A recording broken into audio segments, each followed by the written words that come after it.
गीता में अर्जुन को स्वयं भगवान कह रहे हैं कि उस परमेश्वर की शरण में जा, उसके लिए उन संतों के पास जा जो तत्वदर्शी हो। इसी प्रकार हजरत मोहम्मद को उनका अल्लाह कह रहा है कि कोई और पूर्ण परमात्मा है, उसको पाने के लिए उन तत्वदर्शी संत की तलाश कर।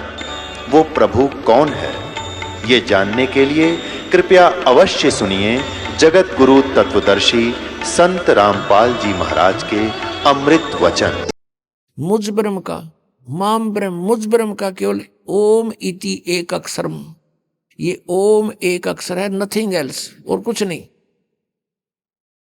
और उच्चारण करके सिमरण करने का, उच्चारण करके सिमरण करता हुआ जो अंतिम श्वास तक, शरीर छोड़ने तक इसका सिमरण करता हुआ छोड़कर जाता है, यह प्रियाति तजन देहम सयाति परमाम गति, वो परम गति को प्राप्त होता है। ओम से मिलने वाली परम गति,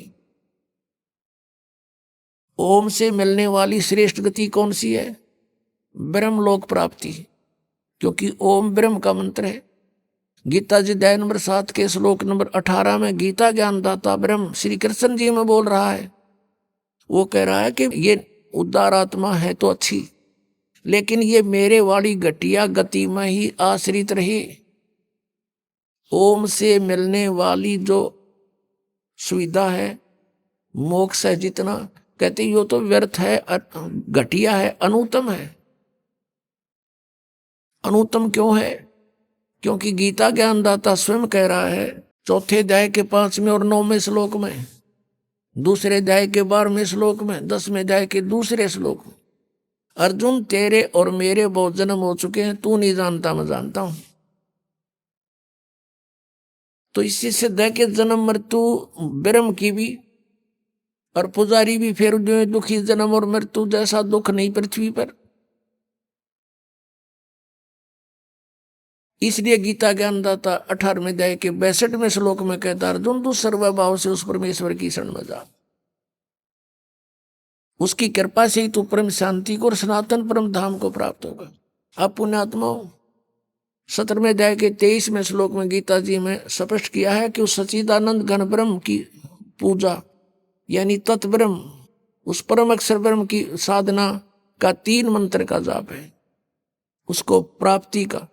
ओम तत्सत, ओम ब्रह्म का सरपुरुष भी कहते हैं इस ब्रह्म को, और तत् अक्षर पुरुष का वो सांकेतिक है, और सत जो है परम अक्षर ब्रह्म का।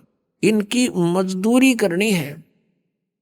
इन तीनों की साधना से ही परमात्मा प्राप्ति, सतलोक प्राप्ति होगी। ओम और तत् सांकेतिक है, ये दोनों मिलकर 2 अक्षर का सतनाम बनता है। और तीसरा वो सार नाम है जो सत कहा है गीता जी अध्याय नंबर 17 के श्लोक 23 में। तो कहने का भाव ये है कि हम साधना करने का खूब कोशिश की हमने, अब पढ़े गीता और नाम ले हरे कृष्ण कृष्ण कृष्ण हरे हरे राधे राधे, कोई बात हुई या? बालकों का खेल बना रखा हमने, भगवान की तरफ जरा भी ध्यान नहीं दिया। गीता जी में है कहीं ये मंत्र, फिर जाप किस लिए कर रहे हो? परमात्मा का विधान है ये। यदि कहो कि तुम कि पुराणों में ऐसा लिखा है, पुराण क्या चीज है, गीता जी क्या शास्त्र है? चारों वेद पूर्ण परमात्मा ने, सत्य पुरुष ने इस ब्रह्म के अंतःकरण में फीड कर दिए थे। 5 वेद किए थे, 5 वेद, सूक्ष्म वेद भी जो परमेश्वर ने स्वयं आकर बोलना पड़ा, इसने नष्ट कर दिया फिर। और उसमें ऐसे फीड कर दिए जैसे उसका निर्धारित समय रख दिया, इतने समय के बाद वो अपने आप इसके श्वासों के माध्यम से बाहर निकल आएगा। इसने सारे के सारों को पढ़ा तो इसमें देखा कि जो 5वां वेद है उसमें पूरा निर्णायक ज्ञान है, कबीर इज गॉड, वो साकार है, मनुष्य दृश्य है, और उसकी भक्ति की विधि ये है, उसमें सारा कंप्लीट था। तो इसने 5वां वेद नष्ट कर दिया। 4 वेद जिसमें महिमा तो परमात्मा की है, लेकिन वे ऑफ वर्शिप नहीं है, उसमें पूजा की विधि नहीं है। वो 4 वेद अपने पुत्र ब्रह्मा को दे दिए। ब्रह्मा जी ने उनको पढ़ा, जैसा भी अभी तक इनके समझ में नहीं आ रहा, ये है कि क्या कहानी है, तो ब्रह्मा जी से ही ज्ञान प्राप्त हुआ, किन्होंने? अन्य ऋषियों ने। तो उन अन्य ऋषियों का और साथ में इस ब्रह्मा जी का जो ज्ञान है वो पुराण है, और वेद ज्ञान है गॉड गिवन। जो गीता है, श्रीमद् भगवद गीता, ये भी वेद ज्ञान है। इसमें थोड़ी सी इसने अपना मिक्सर कर रखा है। गीता जी में जगह जगह इसने कुछ संकेत दिए हैं कि ये मेरा मत है, उसका मत छोड़ के बाकी सब वेद ज्ञान है।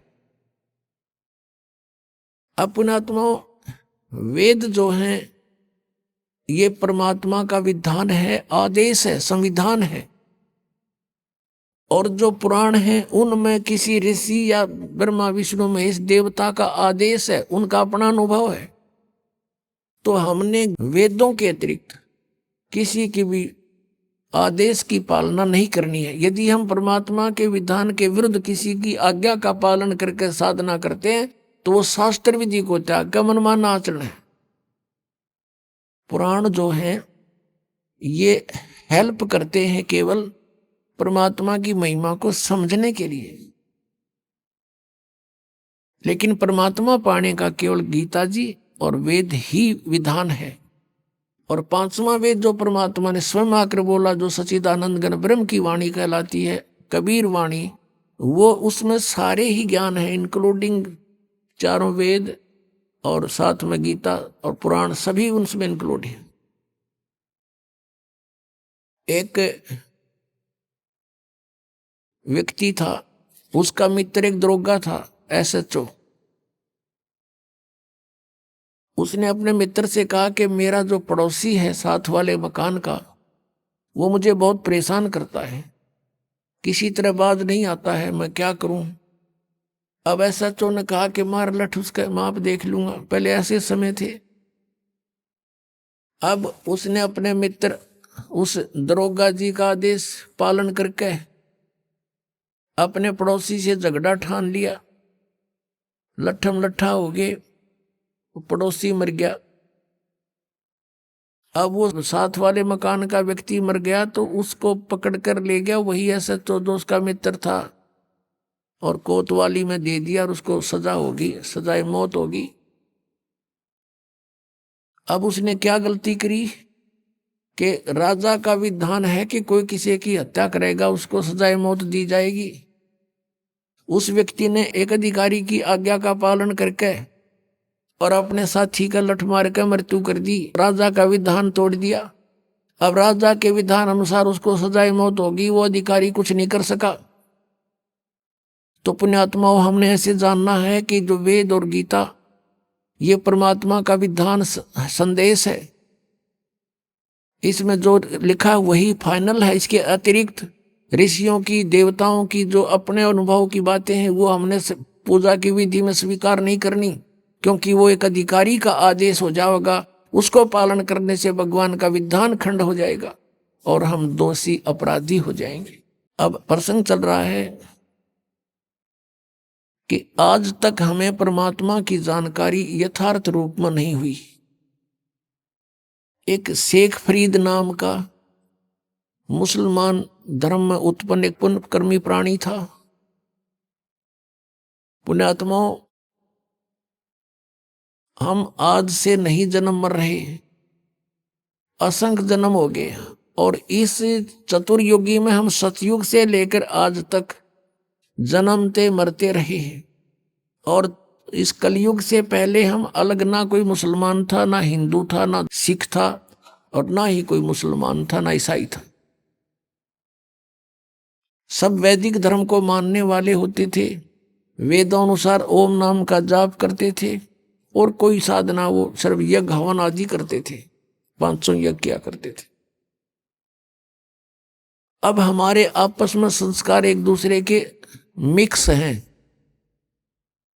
आज कोई हिंदू धर्म में जन्मा है तो कल मुसलमान धर्म में जन्म ले सकता है।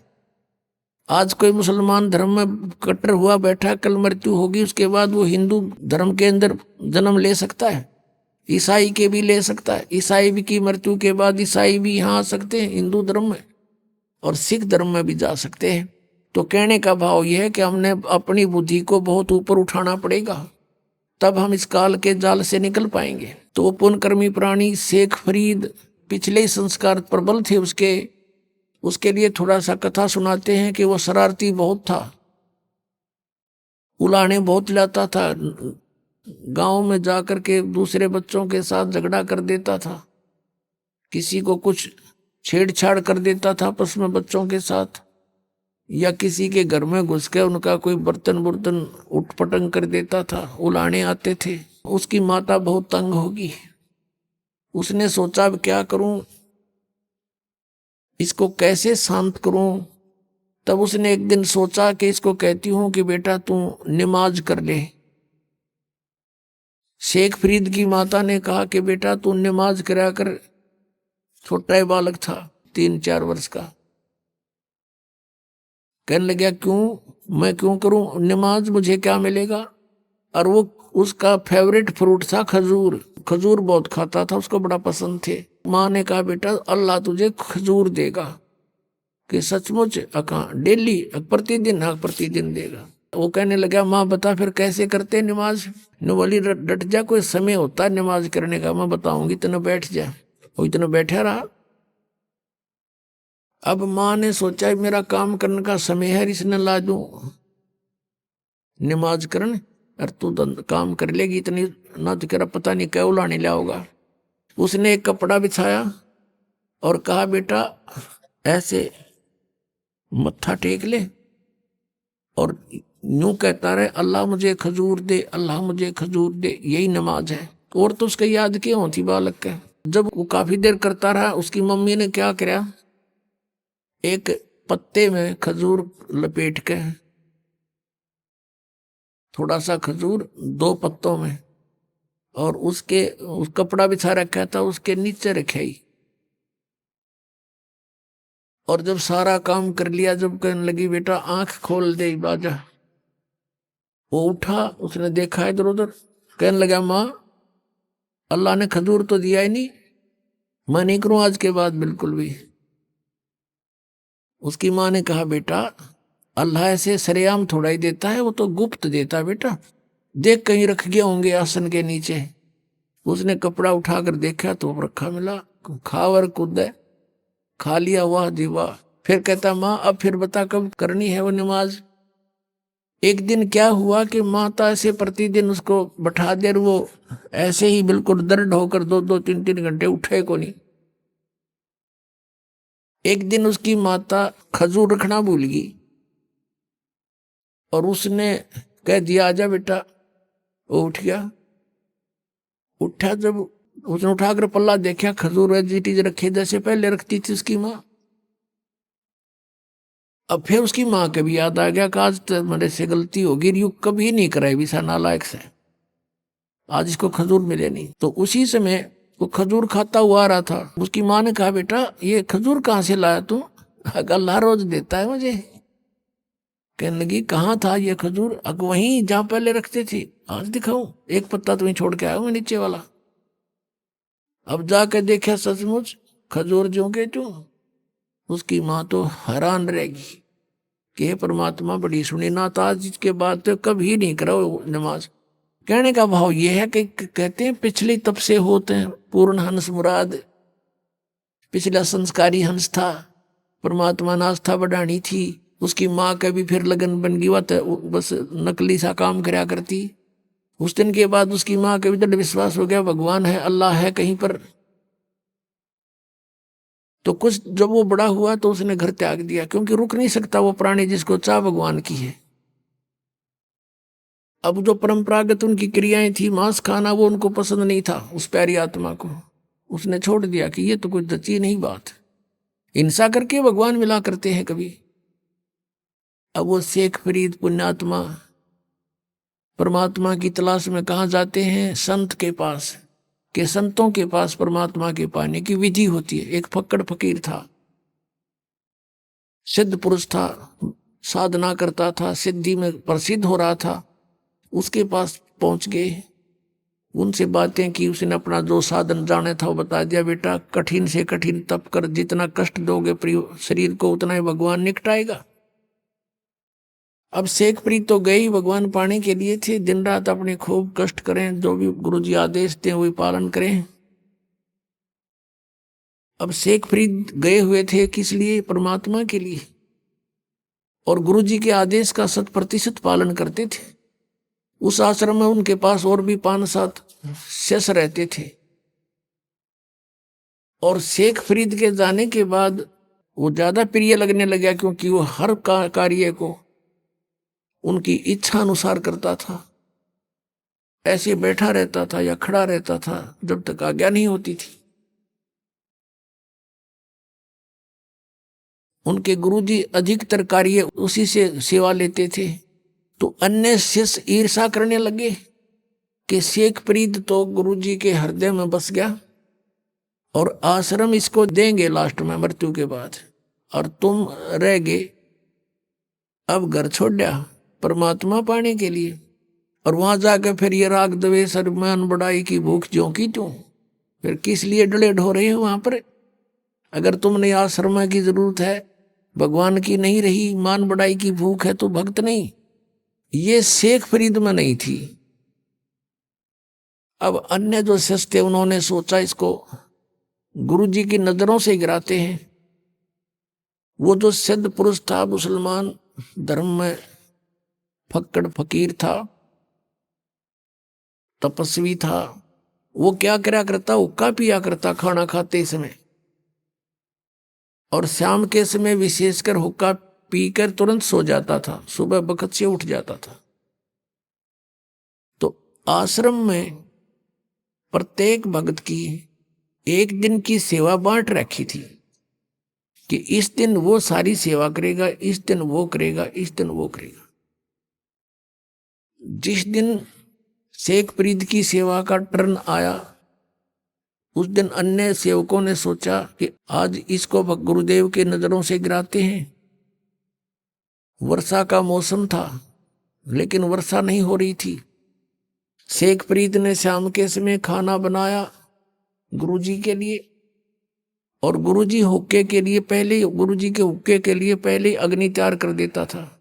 उसने अग्नि तैयार कर ली थी, खाना खिलाने गया हुआ था। पीछे से उनके अन्य ईर्षालु साथियों ने वो अग्नि बुझा दी, पानी पूनी छिड़क दिया। अब शेखप्रीत ने तो ये सोचा था कि 2 मिनट में हुक्का भर के दे दूंगा, और वो गुरुजी इतना क्रोधी था, अगर 5 मिनट लेट हो जाता ना हुक्का कोई भी किसी कार्य में, उससे इतना नाराज हो जाता, उसको डंडे मारता था और कई दिन तक उसको सेवा नहीं देता था।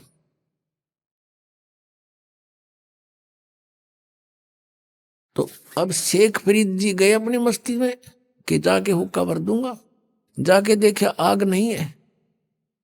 अब शेखप्रीत को तो भाई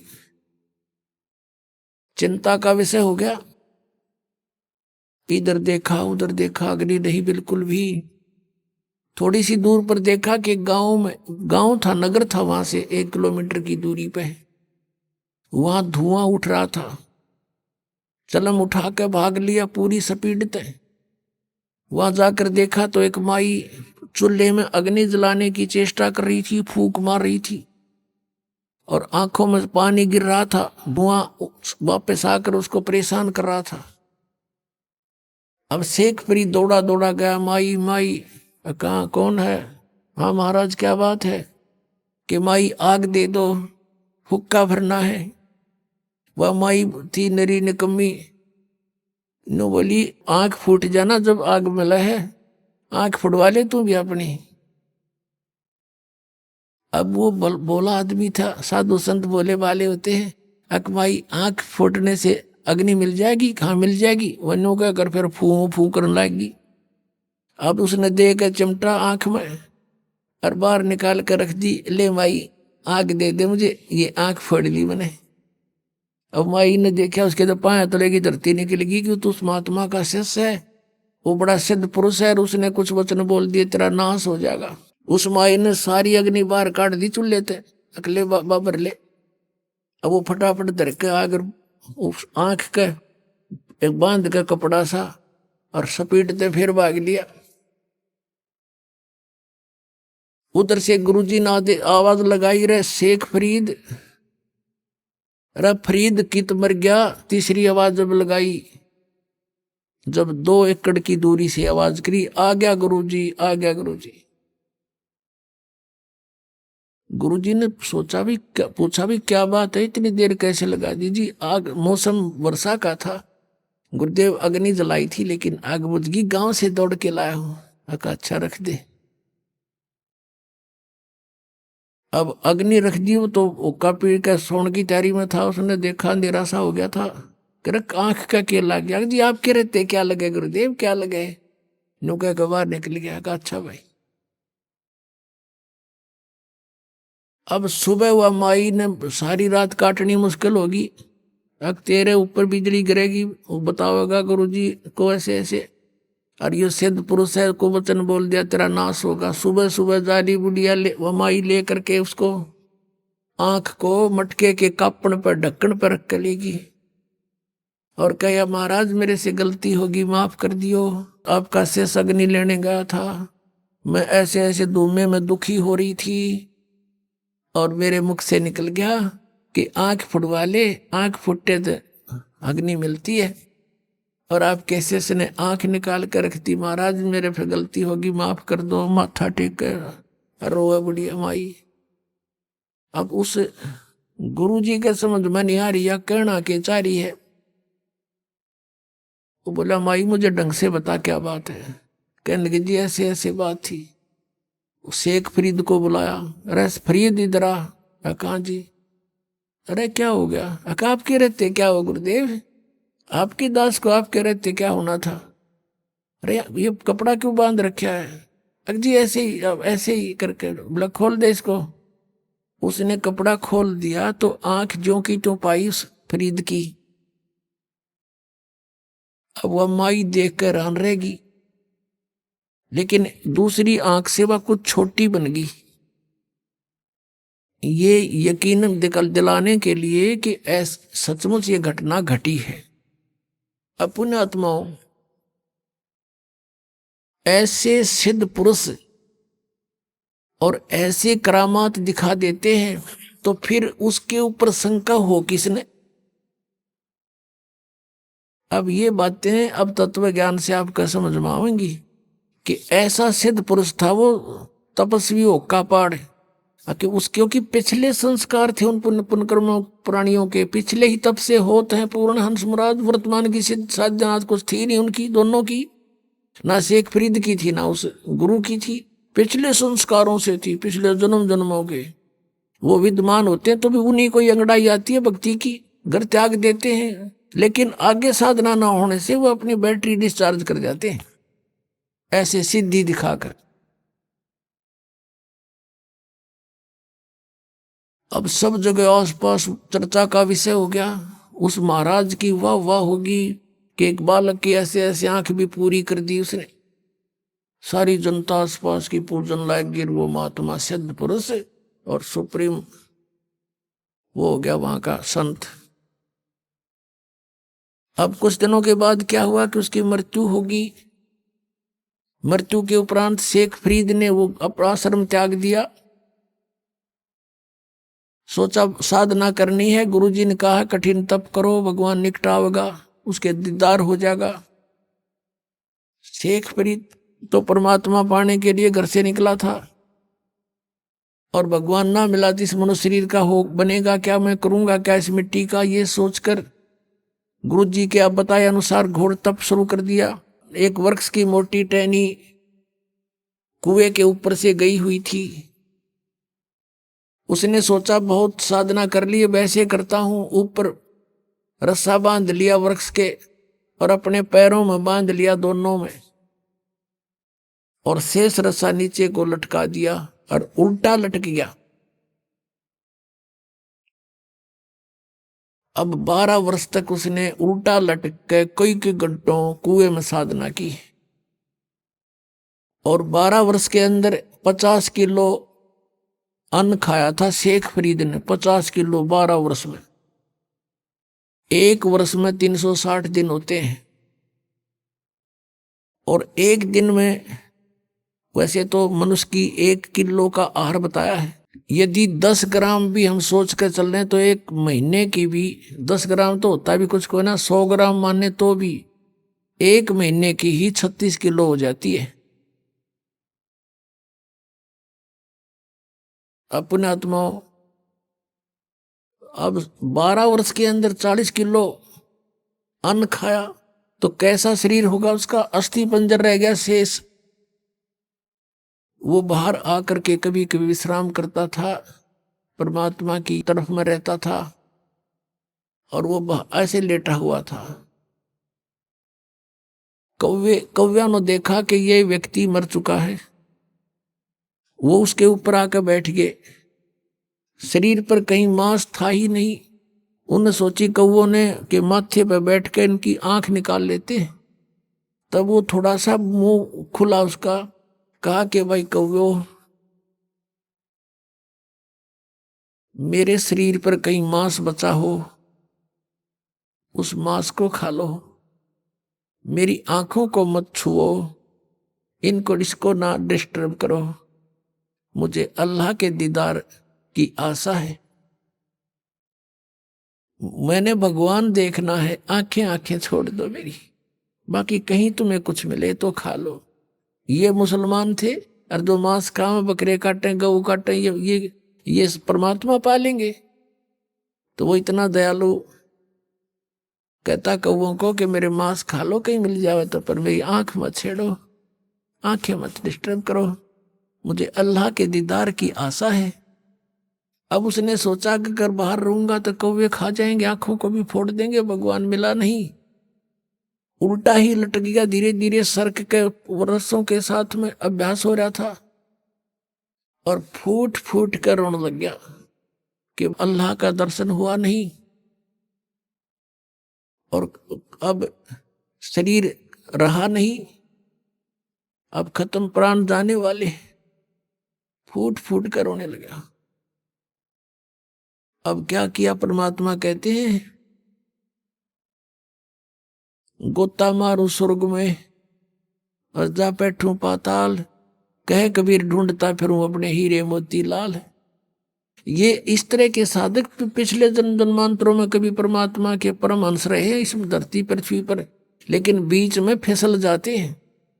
उन्हीं में से शेख फरीद था।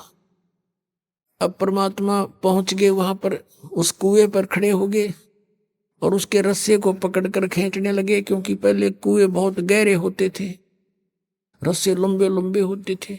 ऐसे खींचने लगे बाहर को। शेख फरीद ने सोचा कोई शरारती आ गया पाली और मुझे डिस्टर्ब कर रहा है। और पहले भी ऐसे गवाले जो होते थे, भेड़ बकरियां चराने वाले, जो गंवार टाइप व्यक्ति, उनमें से कोई ना कोई बाबा जी उस संत के रस्से को पकड़कर ऐसे हिला देता था और यूं बैठकर देखता था तमाशा। वो क्या कर लेता था, ऐसे सिर कर लेता था कि सिर में चोट ना आ जा, और कभी कुएं के इधर लगता था जाके, कभी इधर। वो कुछ देर छेड़छाड़ कर चले जाते थे। पता था उसका कि किस किस के साथ लड़ूं, बच्चे हैं, करते रहेंगे। उन्हीं में से कोई और दूसरा उनको धमका देता था कि ऐसा मत करा करो संतों के साथ, तो कई दिन नहीं कोई आता था। अब शेख फरीद ने सोचा कि पहले तो ऐसे हिला हलू कर छोड़ जाते थे, आज यूं ऐसा निकम्मा टिकल मिल गया, किसी ने बाहर निकाल लिया मैं। अब वो बाहर निकालते निकालते उल्टा लटका लटका कहता है कि ए भाई मुझे ना छेड़े, मुझे डिस्टर्ब ना करे, मैं अपना काम कर रहा हूं, तू अपना काम कर। परमात्मा ने कहा कि तू क्या कर रहा है यहां पर? ए भाई, मैं भगवान के दर्शन के लिए, परमात्मा को देखने के लिए, परमात्मा के पाने के लिए मैं साधना कर रहा हूं। तो परमेश्वर कबीर देव जी ने कहा कि मैं हूं अल्लाह अकबर। अब ये बात सुनकर शेख फरीद के माथे पे चोड़ी पड़ी, कहने लगे भाई मजाक ना करे, आप अल्लाह नहीं हो सकते, क्योंकि अल्लाह तो निराकार है, वो तो बेचून है, अल्लाह दिखाई थोड़ी देता है।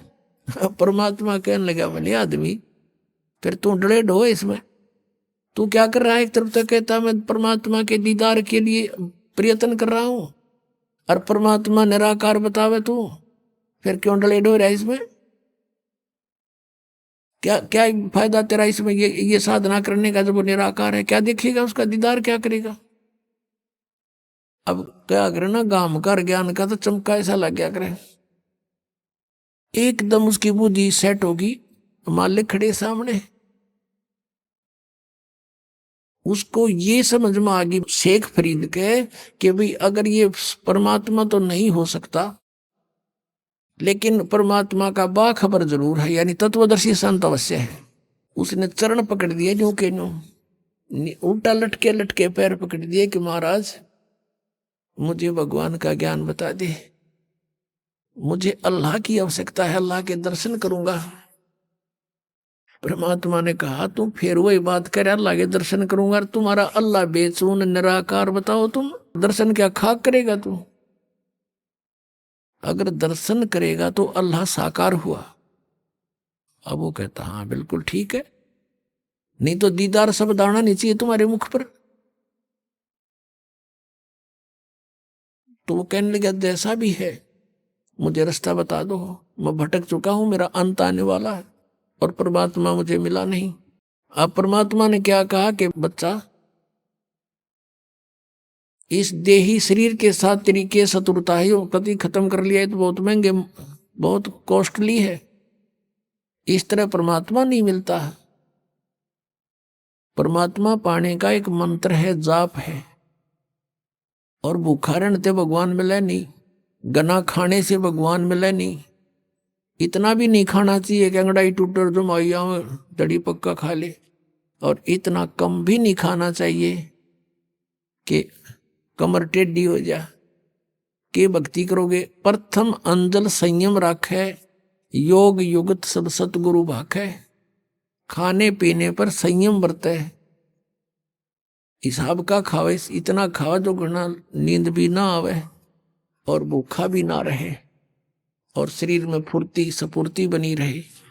और ये साधना कर फिर शेख फरीद को धीरे धीरे खाना खिलाया, फल खिलाए, फूल खिलाए, फिर धीरे धीरे खाना खाने लगा और फिर वो परमात्मा के साथ ही हो लिया। अब पुण्यात्मा कबीर परमेश्वर जी वो पूर्ण परमात्मा है, अल्लाह अकबर हैं। अल्लाह कबीर कहो चाहे कबीर अल्लाह कहो, गॉड कबीर कहो, कबीर साहब कहो, अल्लाह अकबर कहो, अल्लाह कबीर या अकबर एक ही बात है।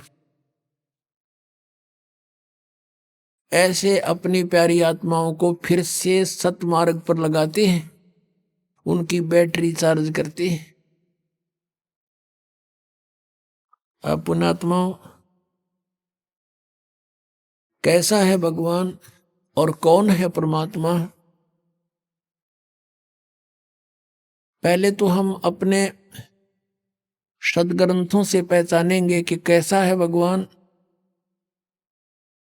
जैसे पवित्र हिंदू धर्म के अंदर चारों वेदों को एथेंटिक मानते हैं कि वेदों में जो लिखा वो फाइनल है, लेकिन वेदों का जो लेख है मूल पाठ संस्कृत भाषा में है। अपनात्माओं ज्ञान जो होता है, ज्ञान वो किसी भी भाषा में हो, ज्ञान तो ज्ञान ही होता है।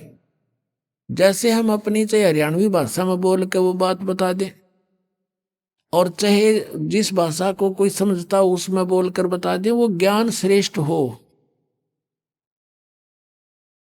यथार्थ हो, तो उसका समझना जरूर आवश्यक है। अब एक भाषा को जान लेने से विद्वान नहीं हो जाता। जैसे संस्कृत भाषा को जानते थे ब्राह्मण वर्ग, और इन्हीं को पहले सतयुग त्रेता द्वापर तक इन्हीं को शिक्षा ग्रहण का आदेश था, दूसरे वर्ग को नहीं था, वर्ण को नहीं था। परमात्मा चारों युगों में आए हैं। सतयुग में सत सुकृत नाम से आए, तब इस मनु जैसे ऋषियों से मिले, ब्रह्मा से मिले, विष्णु से मिले, शिव जी से मिले, इनको यथार्थ ज्ञान समझाया, इन्होंने ध्यान से सुना, लेकिन बाद में काल ने इनकी बुद्धि को बदल दिया कि ये झूठ बोलता है, ऐसा कुछ नहीं है। तो तीनों ने बगावत कर दी, भगवान की वाणी को स्वीकारा नहीं। मनु जी ने भी परमात्मा का नाम बिगाड़ दिया कि ये वामदेव है। वाम माने उल्टा, उल्टे अर्थ करने वाला, क्योंकि कबीर परमेश्वर कहते थे मैं परमात्मा हूं, तो इस बात का बहुत मजाक उड़ाते थे वो कि ये भगवान है, ये ब्रह्मा विष्णु महेश से भी ऊपर मानता है, मेंटल है, मेंटल। और वो कहा करते कि भगवान तो निराकार है, प्रकाश ही प्रकाश है। परमात्मा कहा करते कि ऊपर भी मैं ही हूं, नीचे भी मैं ही हूं, दोनों ठोड़ पर मैं ही हूं। तो उसका नाम वामदेव रख लिया, वामदेव। वाम माने उल्टे, उल्टा, उल्टी खोपड़ी वाला। वामदेव उल्टी खोपड़ी वाला भगवान। नहीं माना, कहने का भाव किसी ने नहीं माना परमात्मा को परमात्मा। त्रेता युग में मुनिंदर नाम से आए थे और द्वापर में करुणा में नाम से आए थे, जो सुपद सुदर्शन के गुरुजी बने थे।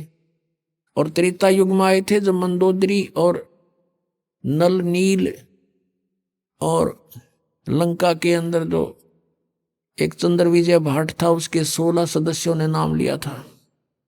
और भी कुछ एक अच्छी आत्माओं ने परमात्मा की शरण ग्रहण की थी। तो अब कलयुग के अंदर वो परमात्मा आए और अपना यथार्थ ज्ञान स्वयं ही बताना पड़ता है परमात्मा को प्रत्येक युग में आके।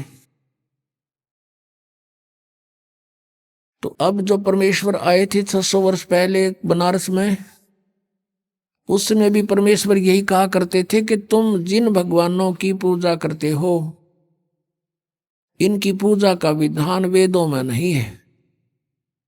और ब्रह्मा विष्णु महेश को आप अजरो अमर मानते हो, ये अजर अमर नहीं है, इनकी जन्म मृत्यु होती है। 3 देव की जो करते भक्ति, उनकी कदे ना हो मुक्ति। इन तीनों देवताओं की 600 वर्ष पहले परमात्मा ने बताया था कि दुर्गा इनकी माता है और काल इनका पिता है। लेकिन उस समय इन ब्राह्मण वर्ग के जो गुरुपद पर विराजमान थे व्यक्ति, उन्होंने परमात्मा का घोर विरोध किया और करवा दिया जनता से, और कहा कि कबीर तो अशिक्षित है, ये क्या जाने संस्कृत भाषा को, ये तो जुलाहा है, धानक है, हम ब्राह्मण हैं, हमने संस्कृत को पढ़ा, ऐसा कुछ नहीं लिखा हुआ इन पुराणों में। ये सर्वेश्वर हैं, महेश्वर हैं, कोई इनके माता पिता नहीं, मृत्युंजय हैं, कालज्य हैं। आज तक मूर्ख बना रहे थे हमारे को संस्कृत भाषा के जानने वाले।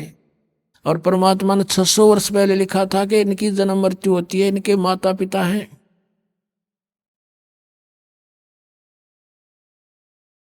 अब पहले तो परमात्मा के उस सूक्ष्म वेद में दिखाते हैं आपको कि परमात्मा ने 600 वर्ष पहले ब्रह्मा विष्णु महेश के बारे में क्या टिप्पणी करी थी, और आज फिर उन पुराणों में ज्यों की त्यों पाई। जब हम शिक्षित हो गए, समझण जोगे हो गए, अब देखिएगा।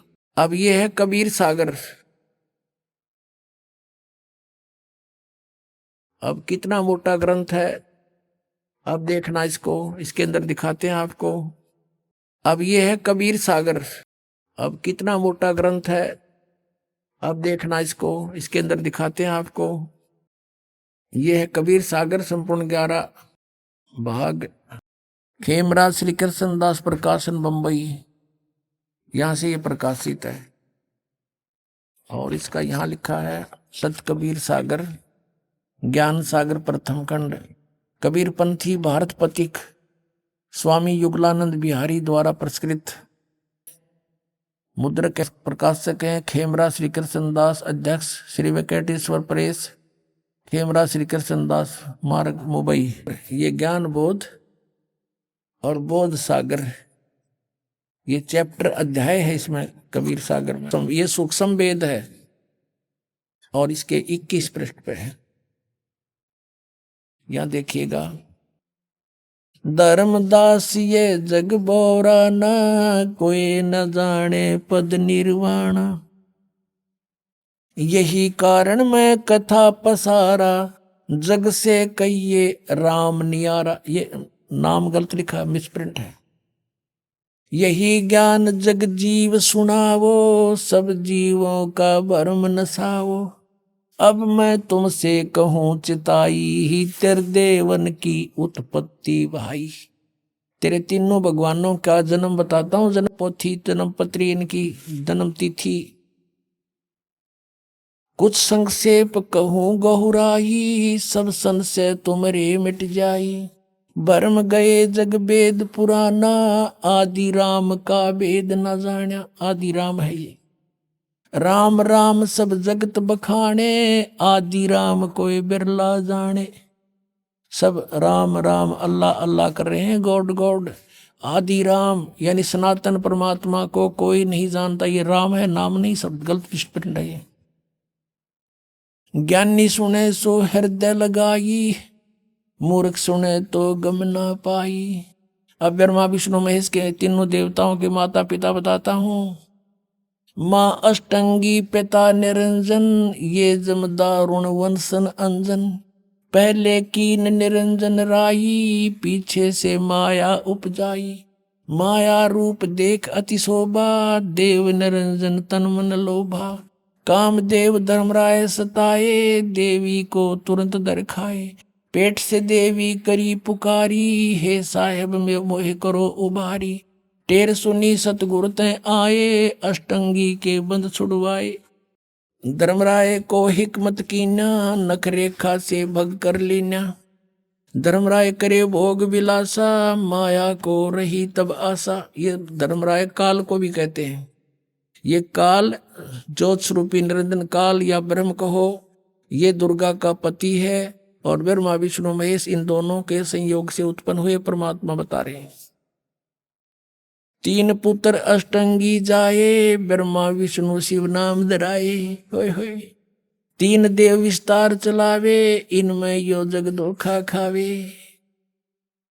पुरुष गम कैसे कोई पावे, काल निरंजन जग भरमावे। तीन लोक अपने सुत दीन्या, सुन निरंजन बासालीन्या। तीन अपने पुत्रों को तीन लोक, पृथ्वी लोक, स्वर्ग लोक और पाताल लोक दे करके स्वयं वो गुप्त रहता है 21 में अपने ब्रह्मांड के ऊपरले किनारे पर।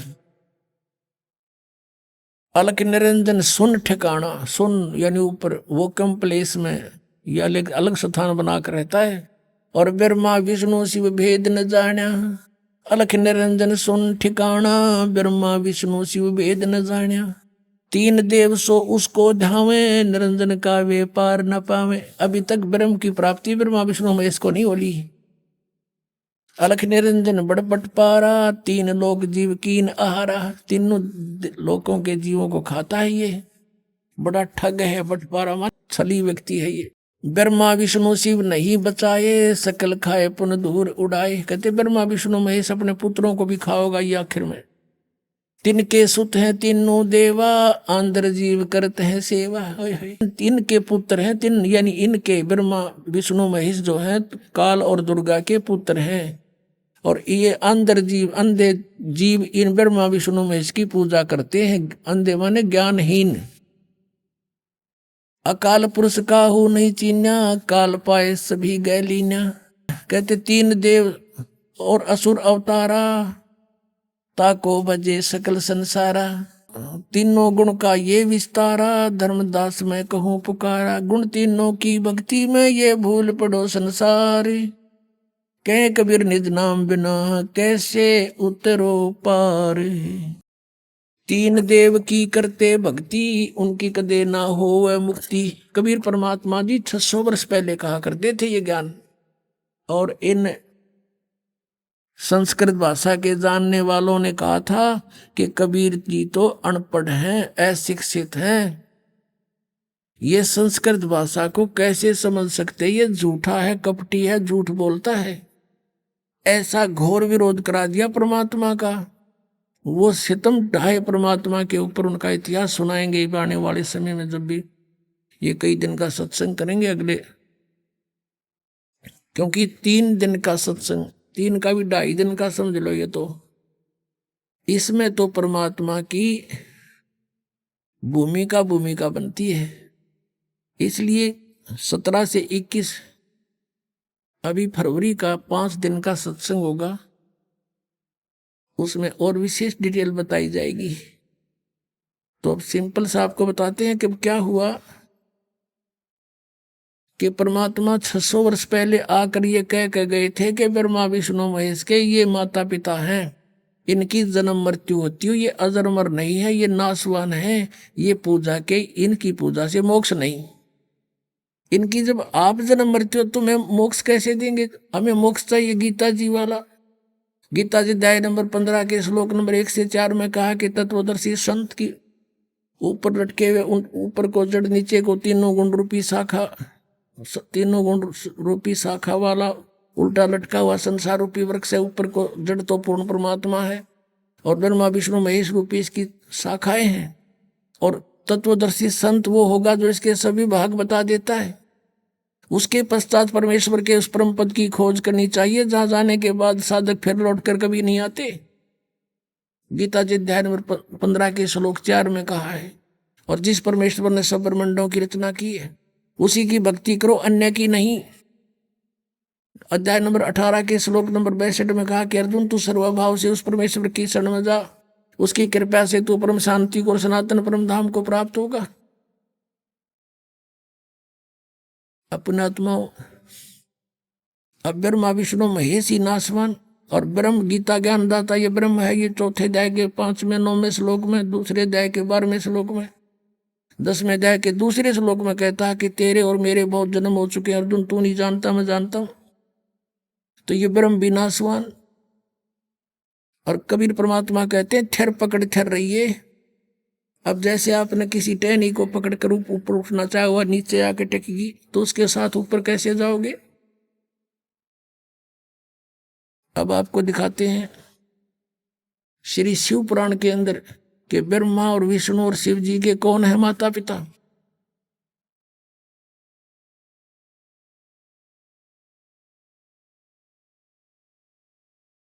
पुण्यात्माओं, यदि ये सदग्रंथ आज भी संस्कृत में होते तो ये दास भी आपके रूबरू नहीं कर सकता है सच्चाई को, भले ही आप शिक्षित हो चुके हो। अब पुराण भी अनुवाद उन्हीं के द्वारा किया हुआ गीता प्रेस गोरखपुर वालों से, और उनमें स्पष्ट लिखा हुआ है। और इनके आज तक समझ में नहीं आई ये कहानी के है। इनके माता पिता लिख रखे और आज तक हमें नहीं बता पाए, क्योंकि कहते हैं मोती मुक्ता दर्शत नाई ये जगह सब अंदरे, दिखत के तो नैन चश्मे इनका फेरा मोतिया बंदरे। इनका मोतिया बंद हो रहा था, किसी का मोतिया बंद हो जाए आंखों में, आंखें स्वस्थ दिखाई देती है जैसे इसको खूब दिखता होगा, पर उसने दिखता कती नहीं। तो ये दिखे थे विद्वान संस्कृत भाषा बोला करते, हमने देखे सोचा कि मैं ऋषि हैं, इन्हें घोट रखी है, पुराण सारे संस्कृत बोल रहे हैं। आज देखा वेदों और गीता के बारे में इनको कह का पता नहीं था, इन विद्वानों को, मंडलेश्वरों को, महर्षियों को। और परमेश्वर ने आके 600 वर्ष पहले जिसको ये अशिक्षित कहा करते थे कि वो क्या जाने वेदों और सदग्रंथों के और पुराणों के बारे में, संस्कृत भाषा जानता नहीं। परमात्मा ने संस्कृत भाषा की आवश्यकता नहीं, वो सारी भाषाओं को समझते हैं। और जो उन्होंने जो अपने द्वारा रची हुई सृष्टि और सारा कुछ उसके सामने रचा गया तो वो सब कुछ ठीक बोलेगा। अब देखो शिव पुराण, संक्षिप्त शिव पुराण, गीता प्रेस गोरखपुर से प्रकाशित, संपादक हनुमान प्रसाद पोदार, प्रकाशक में मुद्रक हैं गीता प्रेस गोरखपुर, गोविंद भवन कार्यालय कोलकाता का संस्थान। इसके 98वें पृष्ठ से हम पढ़ना शुरू करेंगे। आइए अब हम उन श्रद्धालुओं के अनुभव जानते हैं जो जगत गुरु तत्वदर्शी संत रामपाल जी महाराज जी से दीक्षा प्राप्त कर चुके हैं तथा उनके द्वारा बताए गए भक्ति मार्ग पर चल रहे हैं। नमस्कार जी। नमस्कार सर जी। क्या नाम है जी आपका? सर मेरा नाम त्रिलोक साहू है। त्रिलोक जी आप कहाँ से हैं? मैं ग्राम पेवरो, तहसील गुरूर, जिला बालोद, छत्तीसगढ़ का रहने वाला हूँ। त्रिलोक जी आपने क्या क्या भक्ति साधनाएं की हैं अभी तक? सर संत रामपाल जी महाराज जी से नाम दीक्षा लेने के पहले मैं भक्ति साधना तो नहीं करता था, लेकिन जो मेरे पूर्वज हैं वो कबीर पंथी थे और संत विलास साहब जी के शिष्य थे वो लोग, और मैं दीक्षा नहीं लिया था। सर क्या काम करते हैं आप? सर मैं 15 साल से राजनीति में हूँ। जनपद पंचायत गुरूर का पहले मैं सदस्य रहा, उसके बाद जनपद पंचायत का फिर चुनाव लड़ा, फिर जनपद पंचायत गुरूर का सभापति रहा। उसके बाद फिर चुनाव लड़ा, फिर जीता तो जनपद पंचायत गुरूर का उपाध्यक्ष भी रहा हूँ। तो फिर क्या कारण बना कि आप संत रामपाल जी महाराज जी की शरण में आए? सर एक दिन ऐसा हुआ कि मेरी जो बड़ी माँ हैं, वो लोग पहले से संत रामपाल जी महाराज के शिष्य थे। तो वो जब भी हमारे घर आती थी तो कहते थे, बेटा कि धरती पे संत के रूप में परमात्मा आए हैं, भगवान आए हैं, कबीर परमात्मा जी के अवतार आए हैं। ऐसे करके जब भी आती हो तो हमारे घर में वो चर्चा करती थी, एक बार चल के देखो बेटा, एक बार जाके देखो, एक बार इनका ज्ञान सुनो करके। तो एक दिन हम क्या है, उनकी मन रखने के लिए चलो भाई, बड़ी माँ बोल रही है और इतनी बुजुर्ग है, तो मैं इनके दिल रखने के लिए हम लोग पति पत्नी संत रामपाल जी महाराज जी के आश्रम बरवाला चले गए। और वहाँ जब गया देखा तो इतने सारे लोग थे, इतने माने अच्छी व्यवस्था थी और इतने सारे लोगों का अलग अलग सिस्टम था। संत जी का एक अलग ही अलौकिक ये देखा तो मेरा मन हुआ कि हम लोग वहीं से नाम दीक्षा ले लिए। सर संत रामपाल जी महाराज से नाम दीक्षा लेने के बाद आपको लाभ भी प्राप्त हुए? जी, संत रामपाल जी महाराज जी से नाम दीक्षा लेने के बाद मुझे अलौकिक लाभ प्राप्त हुआ।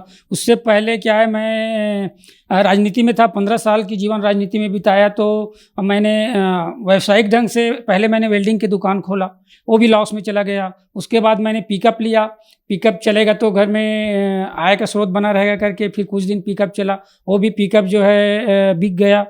फिर मैं जो है घर में आर्थिक स्थिति सुधारने के लिए मेटाडोर लिया, 2 मेटाडोर लिया, एक टिप्पर एक मेटाडोर, वो भी कुछ दिन चला, फिर मेटाडोर भी खींच गया।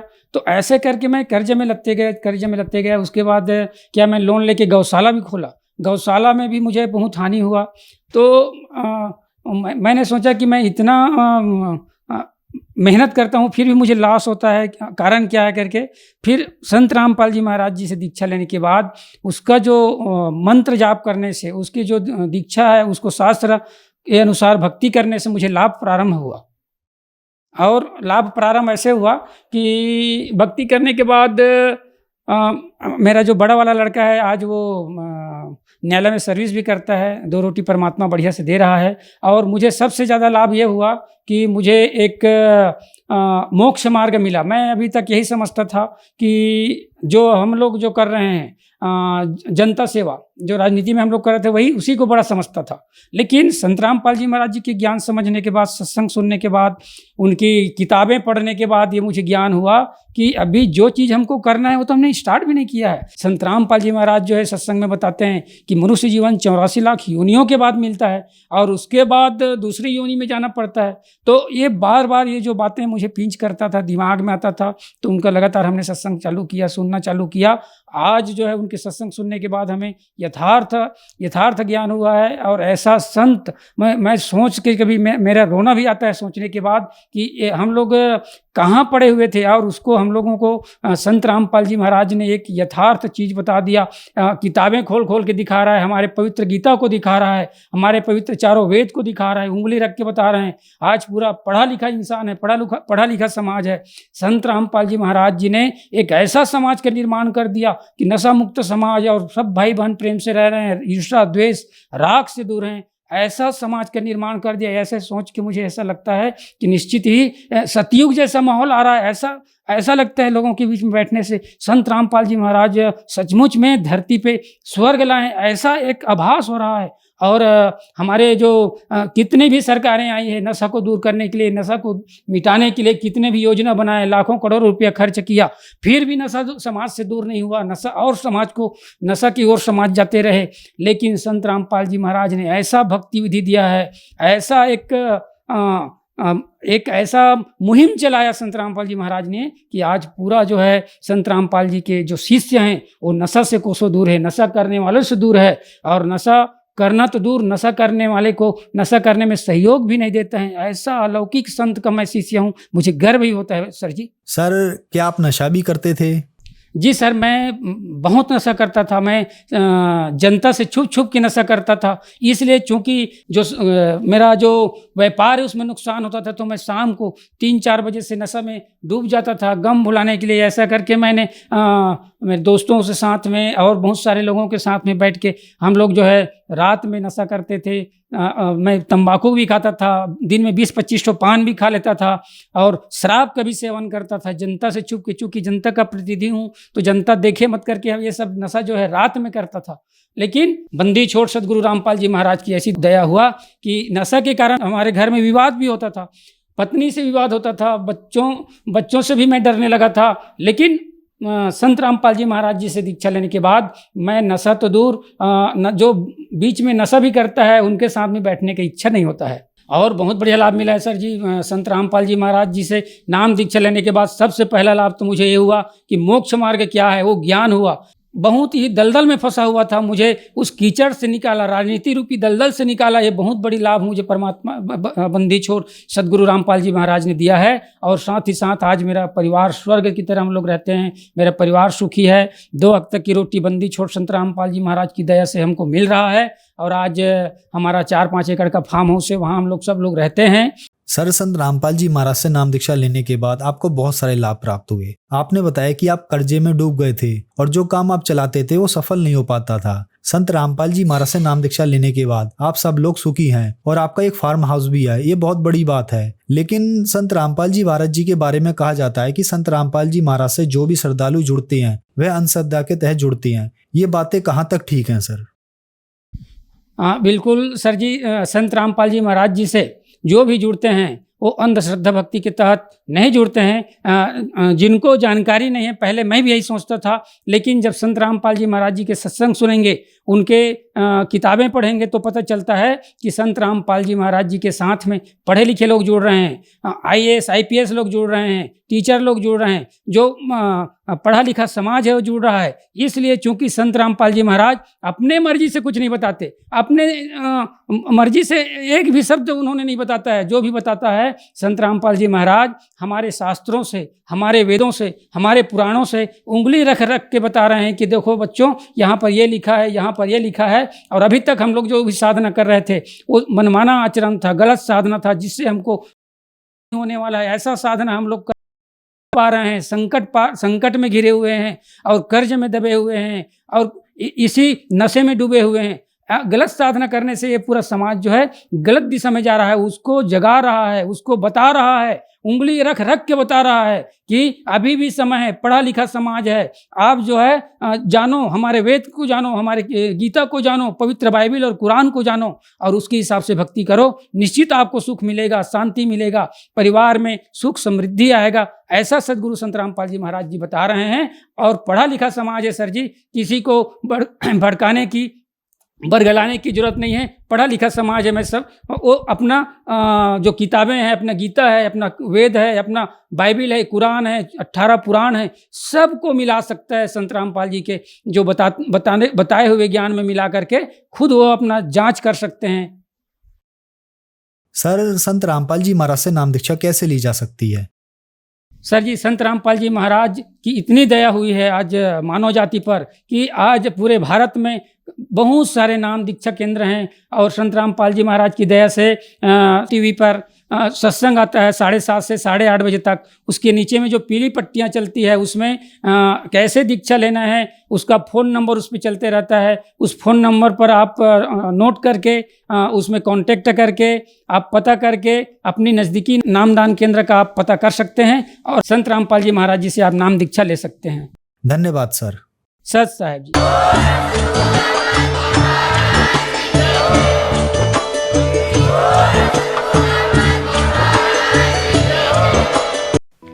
आप सुन रहे थे जगत गुरु तत्वदर्शी संत रामपाल जी महाराज के मंगल प्रवचन। अधिक जानकारी के लिए संपर्क करें।